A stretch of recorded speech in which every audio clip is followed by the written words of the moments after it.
Well, wrapping up tonight, another one of our region's iconic restaurants has closed its doors for the final time. The Barbecue King had been a landmark since 1959, but closed its doors permanently on November 1st. Carolina Impact's Jason Terzis joins us with the details and a look back at what made the Barbecue King so unique. Well, it's never enjoyable to see one of the local iconic and nostalgic restaurants close up its kitchen. And over the last few years here, we've seen plenty of it. Price's Chicken Coop, Green's Lunch, the Village Tavern, Oakhurst Grill, Zach's Hamburgers.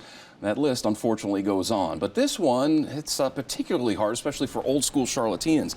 The Barbecue King on Wilkinson Boulevard, famous for its drive-up service, the car hops, barbecue fried chicken, onion rings, po' boys, and platters.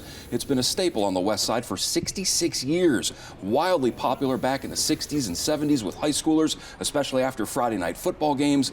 But despite its popularity, the land on which the business sits has been sold, which means the land will ultimately be redeveloped. The reaction of the customers has been tremendous. We have seen faces that we haven't seen in the last 10 years that, it might have moved away, that wanted to come for the very last time. And it's been a very emotional period for everybody, not just us that work here for so many years, but for the customers also that grew up here. There's second, third generation families that have come here. The city is growing. You hate to lose these places. We try to hang on to them as much as we can and visit them and support our local businesses in that regard. But, the clock is ticking.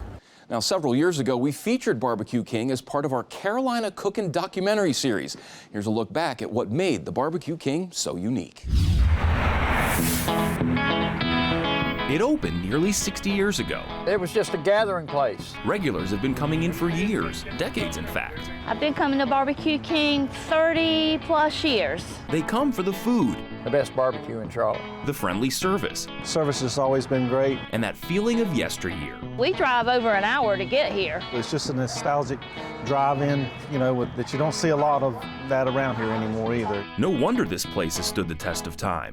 The Barbecue King on Wilkinson Boulevard in Charlotte opened in 1959.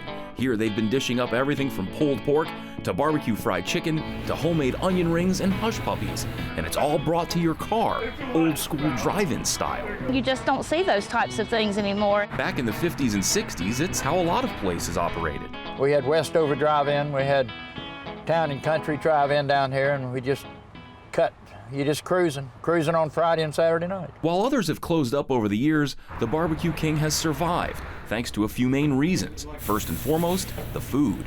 I think that's one of the key ingredients to running a business for such a long time is to have consistency of the food and the service. Whether you came to the Barbecue King back in the day or today, you'll notice that not much has changed, from the look of it outside to the call boxes where customers place orders to the way the food is prepared.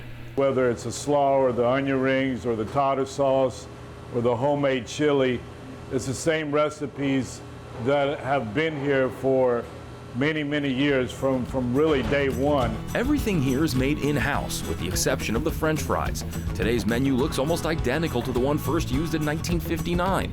The barbecue plate, which sold back then for $1, is now $7.95. And the barbecue chicken, which used to be just 80 cents, is now $6.95. But what the Barbecue King might be best known for actually isn't their barbecue. It's their barbecue fried chicken.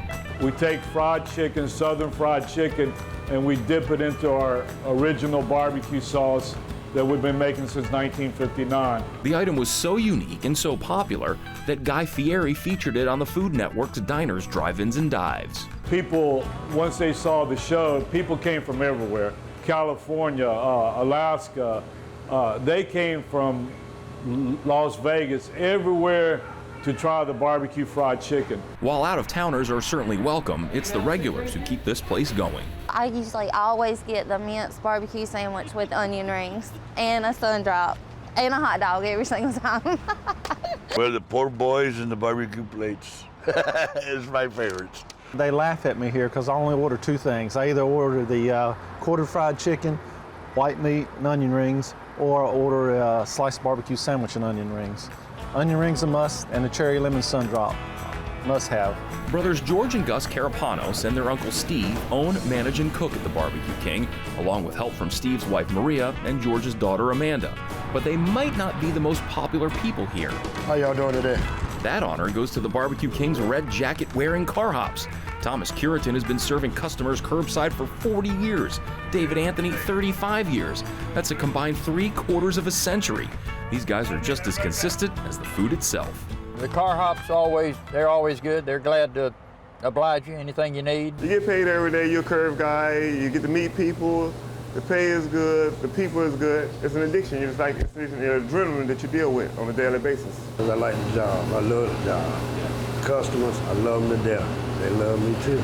Thomas has been working here 35, 40 years. He'll come out the car, brings me my extra ketchup that I need. He knows what I like, and don't have to ask, and it just automatically get the service you want. People come out here, I'll walk out the door serving somebody else, and I ain't even see them pull up yet. And they holler my name and stuff, you know. We're waiting on you, we're waiting on you. Some of the regulars here have been coming in for decades, many since childhood. It's what I grew up in, what I grew up coming to, and it's just, every time I come back here, it's like going back to my childhood, it's kind of like, brings back memories. My dad used to send me here every Friday night, pick up a to-go order for the family. What's amazing about the Barbecue King is it's achieved all its success with little to no advertising. It's all been word of mouth, and apparently a lot of people have been doing a lot of talking over the years. For Carolina Impact, I'm Jason Terzis reporting. I just love a good walk down memory lane, but it's sad to see it close. Driven by there a million times. Yeah, I would too, especially if I had a little extra time going to pick someone up at the airport. Like, hey, let's make a quick stop, pick up some onion rings or that sort of thing. That story that you just watched originally aired in the spring of 2017. Crazy to think it's been 8 years ago since we did that. Now, it's just the era that we're living in, with the city and the surrounding area continuing to grow, land getting more and more valuable, being scooped up by developers. But the memories, the nostalgia, all that will endure for generations.